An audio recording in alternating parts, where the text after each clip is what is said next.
असं अगं बाई अरेच्चा चित्रपटाच्या शेवटच्या सीन सारखं त्यातल्या हिरो प्रमाणे आपल्याला जर पशु पक्षी यांचं बोलणं ऐकू आलं तर, आणि त्यांचं बोलणंच नाही तर पशु पक्षी वृक्ष यांच्या बोलण्यासोबत आपल्यालाही त्यांच्याशी संवाद साधता आला तर असं प्रत्यक्षात घडू शकते. हो, असं घडू शकते. हे घडलेलं आहे. कधी व कुठे यासाठी आपल्याला जाणून घ्यावं लागेल नीलावंती या ग्रंथाबाबत. काय आहे असं या ग्रंथात, कुणी लिहिला होता हा ग्रंथ व 1935 साली तत्कालीन भारत सरकारने या ग्रंथावर का बंदी आणली, जाणून घेऊयात आपल्या आजच्या या व्हिडिओमध्ये. नमस्कार, मी अमेय. आपले 666 या आपल्या YouTube चॅनलवर स्वागत करतो.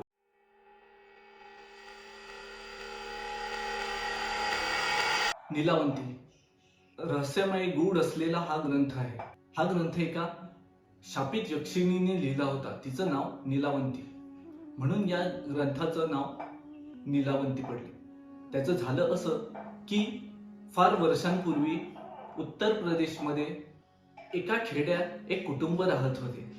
त्यांना एक मुलगी होती. त्या छोट्या मुलीचं नाव नीलावंती होतं. ती मुलगी जेव्हा 5 वर्षाची झाली तेव्हा तिच्या आईचं निधन झालं. तिच्या आईच्या निधनानंतर तिचे वडील त्या मुलीला घेऊन दुसऱ्या गावी स्थायिक झाले. तिथे तिला विविध गोष्टींचे ज्ञान देण्यास सुरुवात केली. तिच्या वडिलांना वेदांचं, शास्त्रांचं प्रगल्भ असे ज्ञान होते. त्यामुळे नीलावंती त्यांच्याकडून वेद शास्त्रांचे ज्ञान घेत असे. तिच्याजवळ एक अद्भुत शक्ती होती, ज्यामुळे तिला पशु पक्षी वृक्ष यांचे बोलणे कळत असे व ती त्यांच्याशी संवाद साधू शकत असे. तसेच आणखीन विचित्र गोष्ट म्हणजे तिच्या स्वप्नात भूतप्रेत येत असत आणि ते तिला जमिनीखाली गाडलेल्या गुप्तधनाविषयी सांगत असत. परंतु तिने कधीही ते गुप्तधन खणून काढण्याचा प्रयत्न केला नाही. याचे कारण म्हणजे तिचे संस्कार. तिच्या वडिलांनी तिच्यावर केलेले संस्कारांमुळे ती कधीच असल्या फंदात पडली नाही. काळ हळूहळू सरत होता. नीलावंती मोठी होऊ लागली होती. नीलावंती साधारण 20-22 वर्षाची झाली असेल. त्यावेळी तिने बालपणी पाहिलेल्या स्वप्नांमधील भूतप्रेत प्रत्यक्षात तिला दिसू लागले होते. आता तिला उमगू लागले होते की ती दुसरी तिसरी कोणी नसून एक शापित यक्षिणी आहे आणि त्या शापामुळे ती यक्षलोकातून या पृथ्वी लोकावर आली आहे व तिला तिच्या यक्षलोकात जायचे आहे. परंतु तिथे जाण्याची इच्छा प्रबळ असून तिला त्याविषयी काही मार्ग सुचेना. मग तिने ही गोष्ट तिच्या वडिलांना सांगितली. तिचे वडील म्हणाले की तू जर शापामुळे या पृथ्वीवर आली असेल व तुला यक्षलोकात जायचे असेल तर तू जाऊ शकतेस. मी काही तुला अडविणार नाही. तू येथून जाऊ शकतेस. यानंतर काही काळाने नीलावंती ते गाव सोडून जात असताना तिची ओळख एका व्यापाऱ्याशी होते. तो व्यापारी तिच्याविषयी सर्व हकीकत जाणून घेतो आणि तो व्यापारी तिच्यावर मोहित होतो. तो तिला म्हणतो, मला माहित आहे की तू या जगात अडकली आहेस. तुला येथून जाण्याचा जो काही मार्ग आहे तो मला माहित आहे. मी तुला त्या गावी घेऊन जाईन जिथून तुझ्या दुनियेत जाण्याचा मार्ग मिळतो. परंतु त्यासाठी तुला माझ्याशी विवाह करावा लागेल. नीलावंतीने हसून याला होकार दिला व म्हणाली, पण माझी एक अट आहे. मी रात्री कुठे जाईन, काय करेन त्याविषयी तू कधीही मला विचारणा करायची नाही. व्यापाऱ्याने ही गोष्ट कबूल केली व तो त्याच्या बैलगाडीत तिला घेऊन दुसऱ्या गावी गेला व तिथे त्यांनी ठरल्याप्रमाणे विवाह केला. नीलावंती रोज रात्री एका जंगलात जात असे व वडाच्या झाडाखाली तंत्रसाधना करत असे.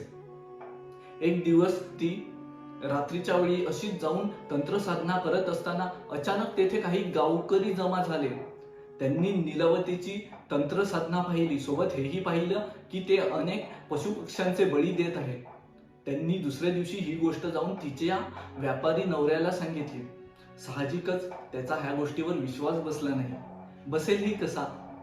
परंतु दुसऱ्या दिवशी रात्री तो तिच्या मागावर गेला व त्याने सर्व गोष्टी पाहिल्या, सर्व प्रकार पाहिला जे नीलावंती करत होती. परंतु तो तिला त्याविषयी एक चकार शब्दही बोलला नाही.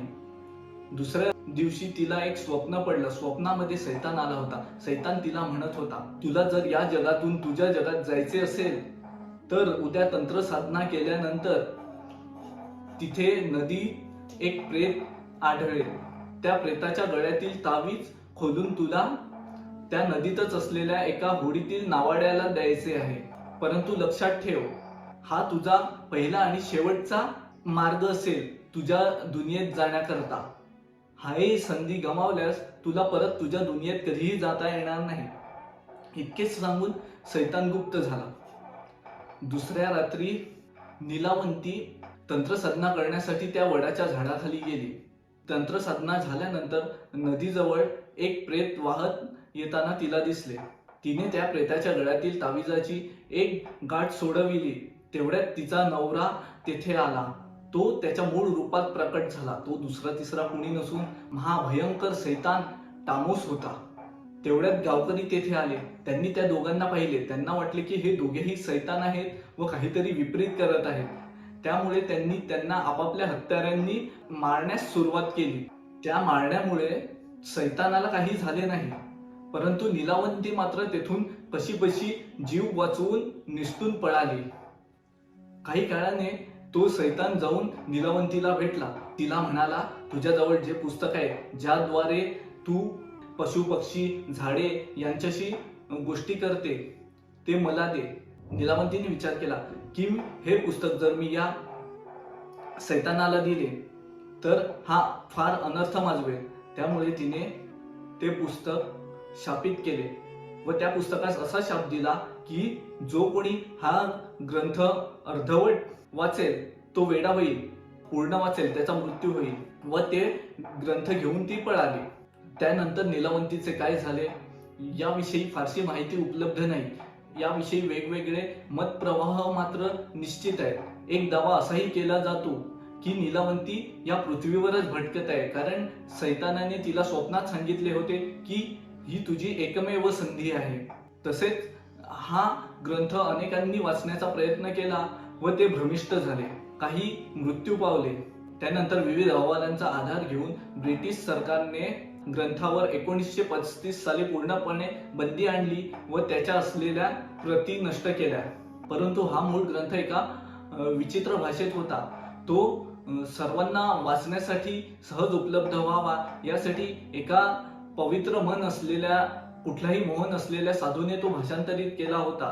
परंतु कोणीही तो स्वार्थ हेतूशिवाय न वाचल्याने सर्वांवर त्याचा विपरीत परिणाम झाला. तसेच त्या ग्रंथावर असलेल्या छाप हटविण्याचे सामर्थ्य कुणातही नसल्या कारणाने तो ग्रंथ इतर कुणालाही वाचता आला नाही. या ग्रंथाविषयी व नीलावंतीविषयी भागवत यांच्या प्रासंगिका मध्येही काही उल्लेख आढळतो.